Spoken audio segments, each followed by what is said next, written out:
রাতের বেলা মেয়েদের কাপড় ঘরের বাইরে থাকলে মারাত্মক তিনটি ক্ষতি হয়ে যেতে পারে। আমার প্রিয় ভাই ও বোনেরা, স্পেশালি মা বোনেরা, অনেক সময় ছাদের উপরে কাপড় নাড়তে দিয়েছেন বা ঘরের বাহিরে দিয়েছেন, উঠানে বা পিছনে যে কোনো জায়গায় মাঠে ঘাটে দিয়েছেন, ওই ক্ষেত্রে কাপড় ওঠাতে আপনার মনে নেই। রাতের বেলা যদি আপনার কাপড় বাইরে থাকে তিনটি ক্ষতিগ্রস্ত হতে পারেন আপনি। ফার্স্ট, এক নম্বরে হচ্ছে বদ নজর লেগে যেতে পারে। সেটা হচ্ছে কেমন? অনেক সময় অনেক মেয়েদের কাপড়, মনে রাখবেন, মেয়েদের অনেক ড্রেসের প্রতিও কিন্তু অনেক ছেলেরা ক্রাশ খায়। হ্যাঁ, এটা 100% আছে।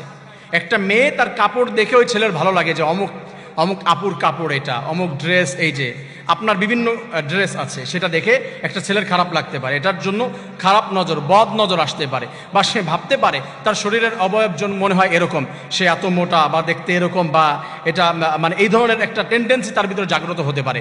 এই ক্ষেত্রে বদ নজর চলে আসতে পারে, খারাপ ধারণা হতে পারে, ওই ছেলেটি ক্ষতিগ্রস্ত হবে, সে গুনাহগার হয়ে যাবে। এই জন্য রাতের বেলা আপনার কাপড় বাহিরে রাখা ঠিক নয়। এই ক্ষেত্রে অনেক সময় আমরা দেখতে পাই জিন বা শয়তানদেরও অনেক সময় বদ নজর বা তাদের ক্ষতি অনেক সময় হয়ে যায়।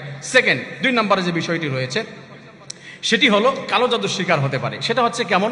ব্ল্যাক ম্যাজিক অনেকে ড্রেস কেটে নিয়ে, ড্রেসের কিছু অংশ কেটে নিয়ে, ওড়না থেকে কিছু অংশ নিয়েছে, পাজামা থেকে, জামা থেকে বা বিভিন্ন অংশ থেকে কেটে নিয়ে তারপরে হচ্ছে তাকে জাদু করে, কালো জাদু করে, ব্ল্যাক ম্যাজিক করে। এটা অনেক সময় করে থাকে। আমি বলছি না যে কাপড় বাইরে রাখা হারাম, রাখা যাবেই না রাতের বেলা, তবে আপনি এই ক্ষতির ভিতরে পড়ে যেতে পারেন। অনেক সময় আমরা দেখতে পাই শরীরের কোনো অংশ, কাপড়ের কোনো অংশ নিয়ে তাকে ব্ল্যাক ম্যাজিক করা হয়েছে। তা আপনি যদি রাতের বেলা রেখে দেন, ওইখান থেকে নিতে একটা মানুষের কিন্তু সহজ হয়ে যাবে, আর ওইখান থেকে নিয়ে নিতে পারবে, আপনাকে ক্ষতি করতে পারবে। এই জন্য রাতের বেলা ঘরের বাহিরে কাপড় রাখা ঠিক নয় আমার প্রিয় মা বোনেরা। 3 নম্বরে যে বিষয়টি রয়েছে সেটি হচ্ছে যে অনেক সময় জিনে মানুষের ক্ষতি করতে পারে। বিশেষ করে সমাজের ভিতরে আমরা দেখতে পাই মা বোনদেরকেই জিনে আসর করে বেশি, ক্ষতি করে বেশি। সেক্ষেত্রে দেখা যাচ্ছে আপনার কাপড়ের উপরে ভর করে, আপনার কাপড় তার দেখে ভালো লেগেছে, আপনার প্রতি আকৃষ্ট হয়েছে, আপনার কাপড় ধরে বা কাপড়ের গন্ধ বা কাপড়ের কালার বা যে কোনো বিষয় দেখে তার ভালো লাগার কারণে ওই কাপড় ধরে সে আপনার ঘরে প্রবেশ করতে পারে এবং আপনাকে ক্ষতি করতে পারে।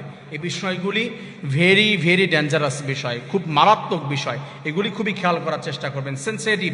এই 3টি ক্ষতির ভিতরে পড়তে পারেন। আরও অনেক ক্ষতি হতে পারে, চুরি হয়ে যেতে পারে, এটা হচ্ছে রং জ্বলে যেতে পারে, বৃষ্টিতে উড়ে যেতে পারে, এরকম ক্ষতি তো হতেই পারে, কিন্তু মারাত্মক এই 3টি ক্ষতির ভিতরে পড়ে যাবেন। এজন্য মা বোনদেরকে রিকোয়েস্ট করবো যে রাতের বেলা আপনি কাপড় বাহিরে রেখে দিবেন না, কাপড়গুলি আপনি চেষ্টা করবেন বিকাল হওয়ার আগেই ঘরের ভিতরে নিয়ে আসার। আমার প্রত্যেকটি মা বোনদেরকে এই চমৎকার বিষয়গুলি বুঝে আমল করার আল্লাহ তাআলা তৌফিক দান করেন। আমিন।